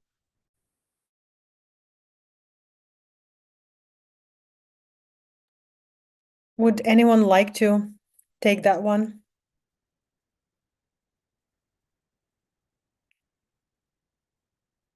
Lucia, Goran, as practitioners, I know your organizations are doing legal aid too, so you probably hear about these things. I mean, I can briefly reflect, although I'm not a legal advisor, so it's note that. I would say that indeed, I think Croatia at least kind of followed European Union's lead in this sense when it comes to stopping the procedure of newly arrived asylum seekers or newly registered asylum seekers from Syria, in the sense that they have not been, of course, yet deported or rejected, which can very well be a possibility, but that now the process is kind of halted. People, yes, are in this legal limbo, so to say, awaiting, I would say, and I think Croatia is kind of awaiting too what the EU's kind of consensus will be when it comes to asylum seekers that are still in the process in not only in Croatia but elsewhere. I am not sure, honestly, I'm not sure what is going to come. I do think that it would be very outrageous if people's processes would be stopped. I mean, if they continue to be stopped, so to say, because the situation in Syria is still very much evolving and it's very unclear what will be the, the new government and so on. That's one point I wanted to say. But of course, it's very possible that people will kind of still be in this legal limbo. And this is, again, a moment where, yes, you are right, we should mobilize on this a lot more. It is also a question of Syrians who do have some kind of status, perhaps not citizenship, but other types of status, and what is going to be happening with them also all over Europe, not only in Croatia. But I see Goran has his hand up. Maybe he has more to say.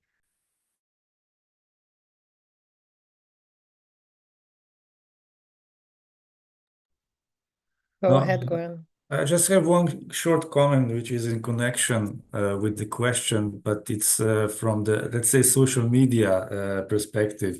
There is one quite big Facebook group in Germany, Gastarbeiter. I think the administrator is Dino Klepo. It has a big outreach within the migrant community, especially from ex-Yugoslavia. And when there was news, for example, from this attack from one Syrian guy in Austria, there was a really heavy reaction from migrants. You have to, push these people back to Syria. You have to push them back. So it's quite, it's also an internal, let's say, racism. We are not like them. These are the savages who came here to destroy the civilization. I don't know what. And this is also within the community of migrants. I'm not saying that, I'm not generalizing here, but I was just negatively astonished by this reaction from this community, which is really vast community, which has a vast outreach. And also the main news from this administrator was that the perpetrator was from Syria, as all the people from the Syria start to kill the people in Europe. So this was like the reaction came. So this is quite a heavy problem of, perception, also within migrants, also within the, let's say, discourse of the issues. So I would say that, for example, my experience was also when I was talking with migrant workers and regarding their, let's say, reaction or their experience to the other nationalities, for example. It's quite interesting. For example, when you ask a Bosnian migrant worker, oh yeah, we have lots of Kosovars here, as they are, the second-level migrants. And then when you ask a Kosovan migrant worker, oh, there are some Syrians, the third-level migrant worker. So this is, a level of racism, which is unfortunately within the migrant community. And as I was giving you the picture of this, racism within this group, which is one of the biggest Facebook group of informing between migrant workers in Germany, unfortunately.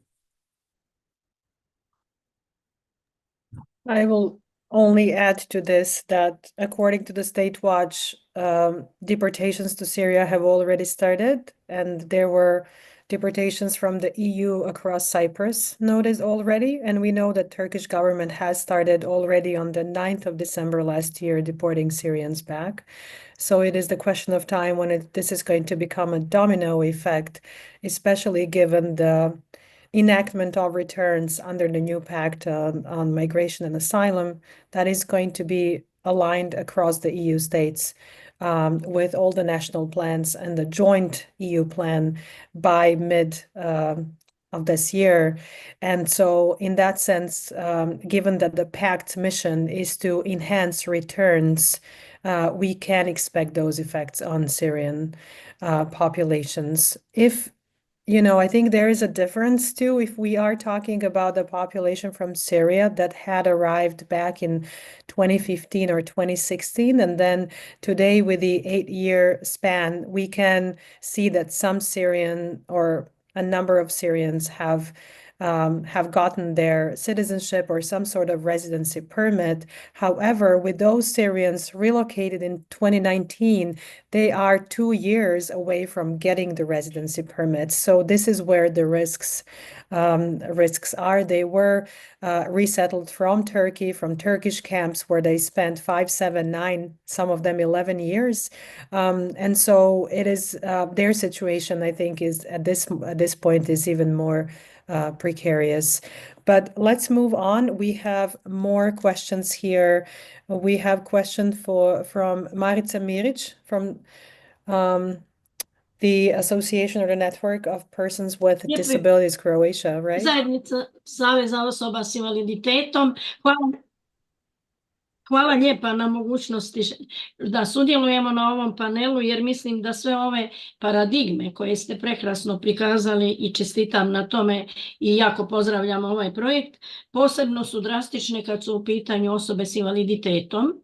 Govorim sa dva aspekta. Jedno, kad su osobe s invaliditetom kao migranti ili azilanti, tu čak smo imali iskustvo za dijete koje je s najtežim invaliditetom, da smo mi morali intervenirati da dobije i on ostvari i ona prava koja mu pripadaju kao azilantu i to je vrlo drastična situacija. Druga je situacija što naš zakon o strancima ne dozvoljava da se migranti, da oni ne mogu im se izdati dozvola za boravak i rad u udrugama, recimo osoba s invaliditetom. Mi smo sada u Hrvatskoj u jednoj velikoj ekspanziji i širenja prema zakonu usluge osobne asistencije i tu bi zasigurno takve osobe bile izrazito kvalitetne, izrazito poželjne, jer oni i sami imaju neko iskustvo i nasilja i svega onoga što se događa, tako da evo potičem i hvala vam na prilici da to kažem, da nekako se izborimo.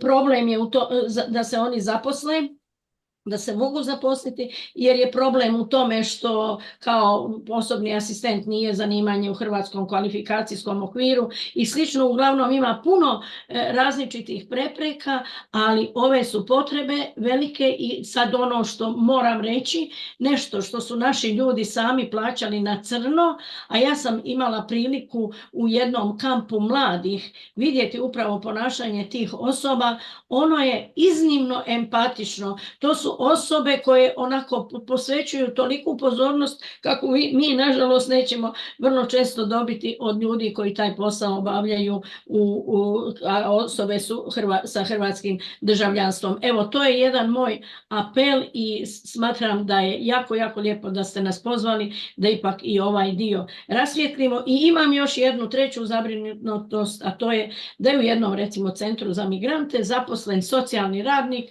koji je napravio brojne pronevjere, ne znam šta, i sad je on kvalificiran možda da tamo od ovih ljudi uzima novce i tako da bih dodala još jednu dimenziju tome, to znači da se i ti ljudi neki, svaka čast vama svima koji ovdje radite i tako, ali ono kad to država instalira, kad to nije vladina udruga, uopće nedovoljno provjeravaju ili se upravo takve osobe stavljaju. Evo, hvala vam lijepa na prilici. Hvala i vama, Marice. Thank you very much for your comments. If anyone feels drawn to respond to Marica at any point now or later throughout our responses, please feel free to do so. We do have a memory of mistreating persons with disabilities who were migrants in Croatian camps and through Croatian asylum procedures, and we've registered those in Serbia, Bosnia, Slovenia, across the region or this periphery of Europe. But Goran, maybe you want to respond to that, and Slađana. Just a short reaction because I'm talking too much, obviously. So in regard to that question, it's really important question because I will give you an example what is going on in Slovenia, short base example. So a person which is of migrant origin, to say, so migrant worker, which first becomes injured at the workplace, then he's on sick leave, then becomes a person with disabilities because of the workplace injury. There is a possibility that this person, despite the fact that he was working for several years in Slovenia, all regarding the proper paperwork, of course, this person doesn't get €0 from invalidity pension because he doesn't have sufficient years of working years in Slovenia. So, for example, person is 30 years old, he has to have, for example, 6 years of working years in Slovenia to get the disability pension. If he doesn't have that, then he's out of the system. And if he doesn't have the permanent status, he doesn't even have the access to the social welfare. So he doesn't have anything. So we have some cases like this. They became injured, they became persons with disabilities, but because they had not so much of working years in Slovenia, they're out of the system. And another thing is that what happens in the case of women, elderly women, for example, well, elderly, for example, I will give you an example of a woman which came to Slovenia, which she was 50 years old. She was a housewife for 30 years. She raised whole family. All the men came to Slovenia to work. She was back then in Bosnia working as a housewife. Then she came to Slovenia, became a cleaner. She cut herself, became a disability person. And because she doesn't have enough working years in Slovenia, she has a €0 of invalidity pension, despite the fact that basically she was working throughout all years. First, she was a housewife. Then she came to Slovenia, but because she doesn't have sufficient years in social insurance, she's out of the system. And we try to, say this out loud several times, and the institutions are saying, well, we have to basically maintain the solidarity within the system of social insurance.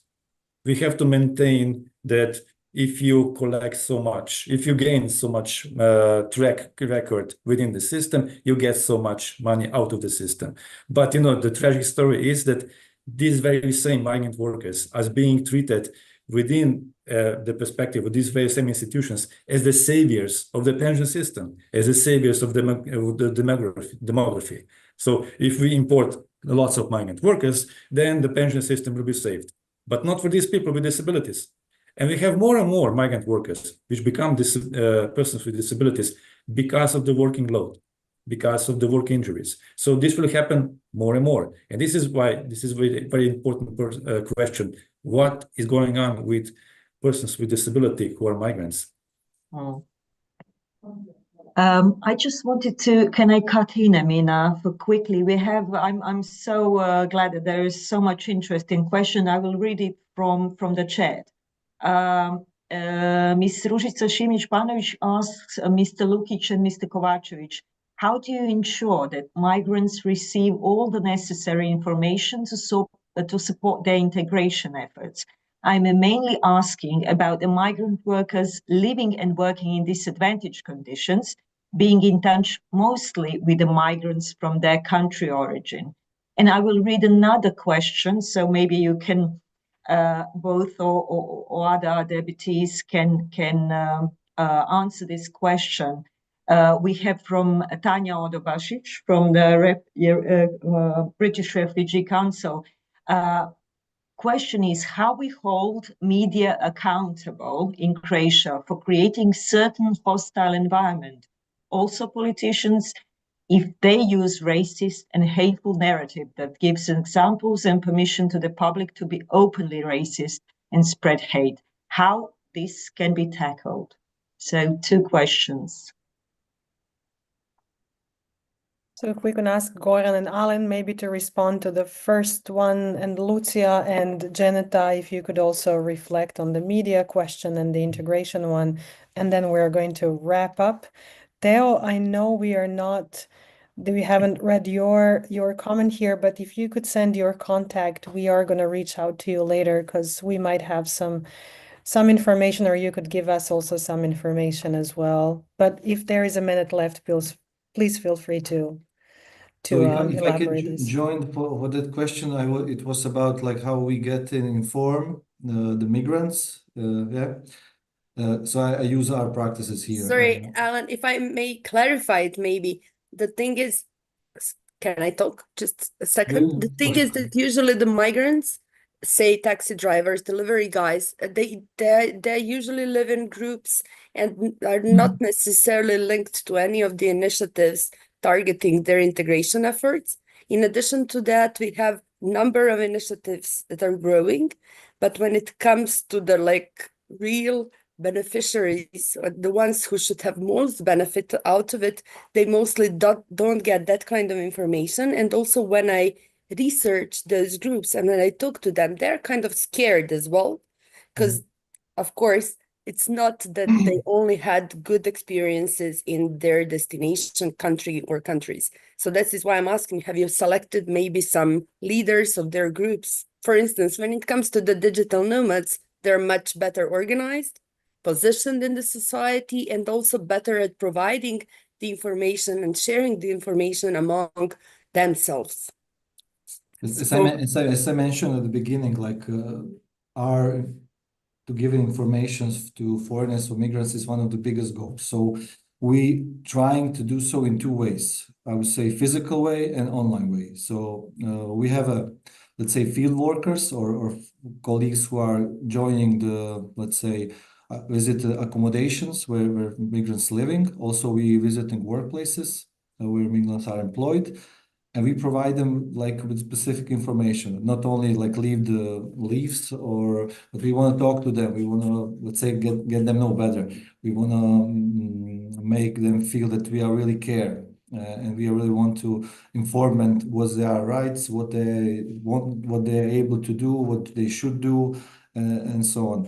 On the other hand, you can never maybe inform 100% of the migrants because it's not possible to reach them all. But I would say it's a really effective one way to go and talk to the communities and the workplaces, accommodation, and so on. And provide them with the information so that we are NGO, we are not part of state, whatever, like things and on. And we know that about like 20% of people we let's say visit are coming to our center. And then we have other online, I would say, online coveraging. We are really well preparing information in our social media and our website. And because of great feedback we have from clients, we know that they're sharing the information. So people are really on the phones right now. So they know how to contact us. They know how to contact our workers, our social workers, our legal, legal workers, our intercultural workers who are going with them to, let's say, hospitals, schools, and so on. So I would say this is this two-way thing. You have to do in both online and then physical visiting the community, to talk to them. And of course, one biggest let's say positive thing in the Integration Center of Prague, even more of 50%, 60% of our employees have been migrant background, or they are migrants, as I am. I also have already a Czech citizenship for some 12 years, but we have many people who work here from Ukraine, from Russia, from Vietnam. I would say the biggest minorities who lives here in Czech. So we have workers, and it really helps us to going more closely to community, to work to them, to, let's say, convince them that integration is really important here, to not stay just inside community, but walk out and try to do the things by alone. Because also here in Czech Republic, I would mention that the people who are mostly, I would say, make the money from the migrants, from the foreigners, it's people from their own community. So it's really unfortunately a business. So with agencies, maybe as Goran talked about like an hour ago, agency, Ukraine agency, Vietnamese agency, doing really not really in favor of integration here. So they really wanted to shifting the people as soon as they see a new let's say companies who wants to hire. So yeah, I would ask the question. You have to go to community to talk to them and try to give them the information they need. And of course, you're not able to integrate everyone who doesn't want. Yeah, we are not going to him and take out with hand. Come on, let's join us. So yeah, that's my answer. Thank you, Alen, so much. It's noon, so we cut close to our time to end this. So I'm going to ask Lucia and Dženeta if you could maybe just give brief commentary at the end, and then we're going to close it. Commentary to the questions, right? I can maybe be brief, and maybe I leave the question of media to Dženeta, if it's okay. I would just like to reflect very briefly on this concept of self-segregation. I think it's very important to understand how we got there, and we are seeing in Croatia nowadays, at least, a huge rise in racialized violence, physical violence towards people, and this can be we can see how this happened also in other places like the UK, France, and so on. So this point that people are self-segregating in a way is not only to what Emina was saying, preserve this kind of cultural element that tries to be erased, but also for their literally physical safety, because the society that they are in right now is extremely hostile. So that's something I did want to point out. And And to reflect on this racism coming from migrant communities, I mean, of course, the point becomes this racial hierarchies, right? And we are trying to be close to whiteness by using anti-Black racism, Islamophobic racism towards those who we deem as culturally not as close as us to this concept of perfect Europeans and whites. So yeah, maybe I end with this, and I leave the floor to others. Yeah, thanks. Yeah, the question of media is one. I think in your question, what I found really interesting is that you touched on these sort of permission structures that media has created that basically enforce and allow, right? They make it easier to be, racist, etc. in the sort of everyday public dialogue. And I think in many ways, the best way I think there's two ways to sort of combat it, right? Beyond the sort of education and sort of fostering independent research and media. I think on one side, there's really sort of an incentive to focus on the hypocritical stance that this creates and really pursue sort of existing legal avenues that demand the enforcement of legislation that is on the books, that is, against hate crimes, that doesn't, promote racism. I mean, we have this legislation on the books across the European Union, and I think there is something to be said about actually enforcing it, right?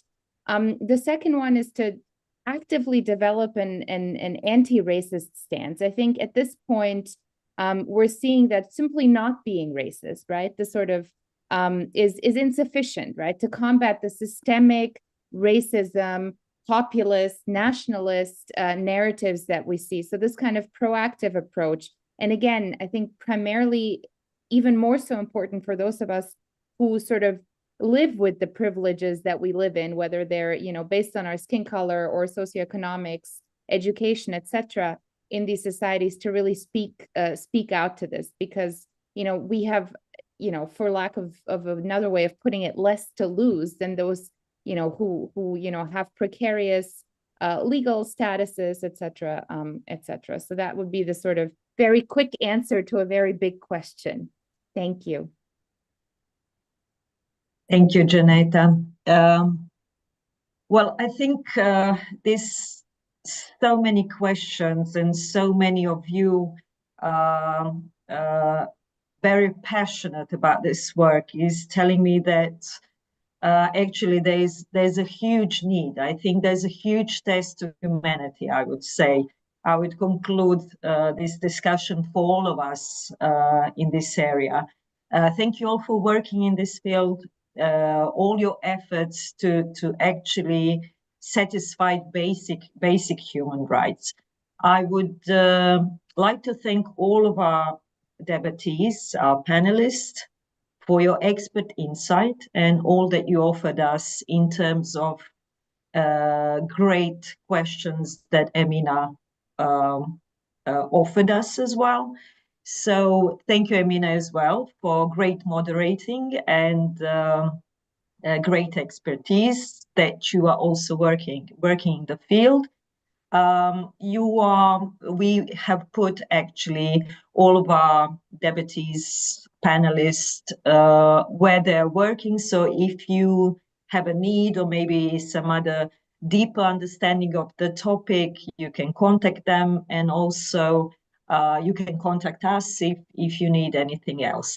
I wish you all the great afternoon, productive or relaxing, as you wish. Depends on your plans. And yes, this is it. Thank you so much for joining us and participating. Thank you all. Bye-bye. Hvala vama. Hvala vama. Ostajete pozitivni. Radite dobro svoj posao najbolje što možete. Pozdrav veliki. Hvala. Pozdrav. Pozdrav, Dženja, hvala vam. Bye. Bog. Bye. Doviđenja. Bye-bye. Hvala vam. Thank you. Bye. Bye. Bog, bog. Bog.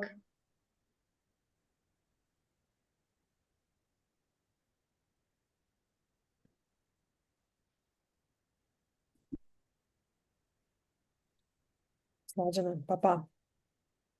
Čujemo se. Hvala ti puno, Emina. I tebi. Ćao. Čujemo se. Pozdrav. Evo, Pozdrav. gotov je stream isto. Mislim da je. Je. Mislim da smo ostali.